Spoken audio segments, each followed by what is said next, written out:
Good afternoon to everybody and most welcome to join today's science class. Today we will study about the remaining parts of cell structure, comparison of plant cell and animal cells, along with the prokaryotic and eukaryotic cells. Right?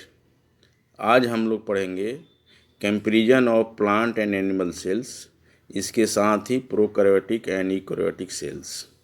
Right? Before going to study the comparison of plant cell and animal cells, I discuss with you about the parts of plant that all you studied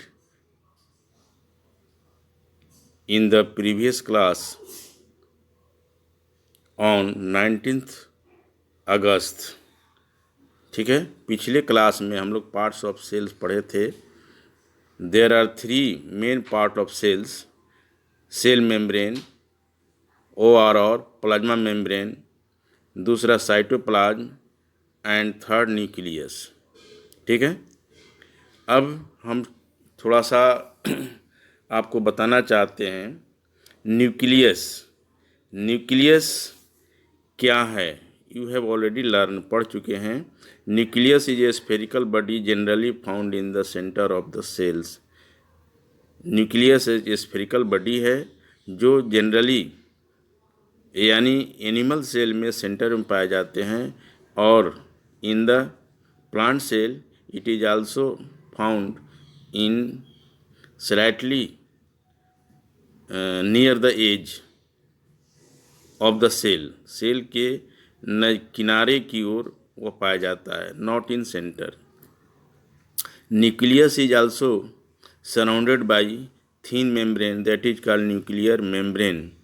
ठीक है, and nucleus also has a smaller spherical body called nucleolus and thread-like structure that is called chromosomes. That means we can say that the thread-like structure that appear in the nucleus during the cell division के दौरान जो thread-like structure मिलता है उसको कहते हैं chromosome. The chromosome carry genes which transfer characters from the parts of the offspring. Genes chromosomes के साथ लगे होते हैं. ठीक है, तो जीन्स का थोड़ा सा डिटेल आपको मैं बताना चाहता हूँ. देखिए ध्यान से, यहाँ ये जीन्स, ये आपको जीन्स ये दिया हुआ है. ठीक है, genes is a unit of inheritance in living organisms. It is a segment of DNA. Genes क्या यूनिट ऑफ इनहेरिटेंस है और यह सेगमेंट ऑफ डीएनए है. It controls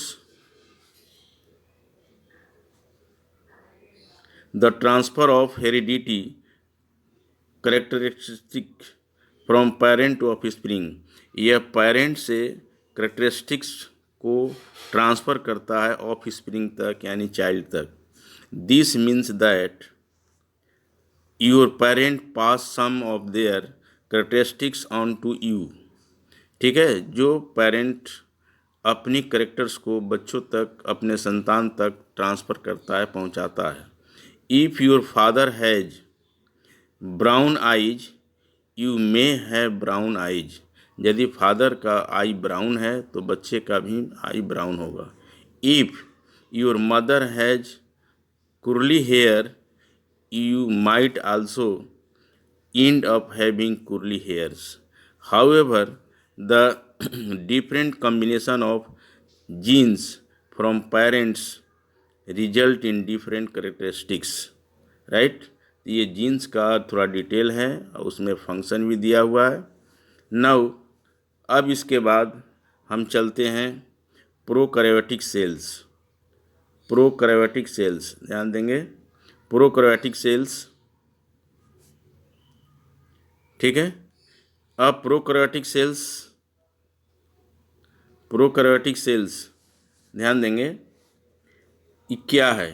the nucleus of the bacteria cell is not well organised like the cell of multicellular organisms.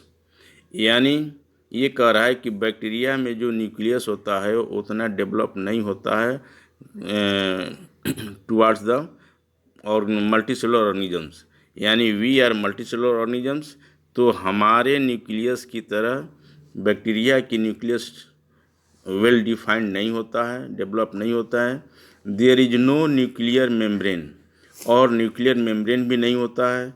The cell having nuclear material without nuclear membrane are term prokaryotic cells.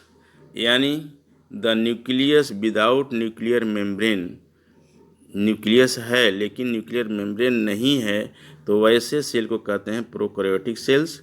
The organisms with these kinds of cells are called prokaryotes, और वह organisms को कहेंगे prokaryotic जिसमें nucleus है without nuclear membrane. ठीक है। Prokaryotic cells ये दो टर्म से डिराइव हुआ है। Pro means primitive and carry on that means nucleus. इसका एग्जाम्पल है bacteria and blue green algae. समझ में आया। तो ऐसे न्यूक्लियस विदाउट न्यूक्लियर मेम्ब्रेन यानी जो डेवलप नहीं है यानी न्यूक्लियर मेम्ब्रेन नहीं है, उसको कहेंगे प्रोकैरियोटिक।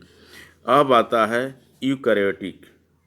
यूकैरियोटिक ध्यान देंगे यहाँ, यूकैरियोटिक का मतलब होता है डेवलप्ड सेल्स, राइट। अब देखिए eukaryotic cells, the cells like onion cells and chick cells having well organized nucleus with a nuclear membrane are called designated as eukaryotic cells। यानी ऐसे सेल्स जिसमें nucleus surrounded by nuclear membrane, nuclear membrane से जो surrounded होते हैं उस cell को कहते हैं eukaryotic cells. In other way we can say that the developed nucleus जब होगा तो उसको कहेंगे eukaryotic cells. All organisms other than bacteria and blue green algae are called eukaryotes. यानी बैक्टीरिया और ब्लू ग्रीन को छोड़ करके बाकी लगभग सभी ऑर्गेनिजम्स यूकैरियोटिक्स होते हैं और उस सेल को कहते हैं यूकैरियोटिक सेल, राइट। तो ये एक तरह से eukaryotic cells are more developed than the prokaryotic cells. Prokaryotic that means primitive sales.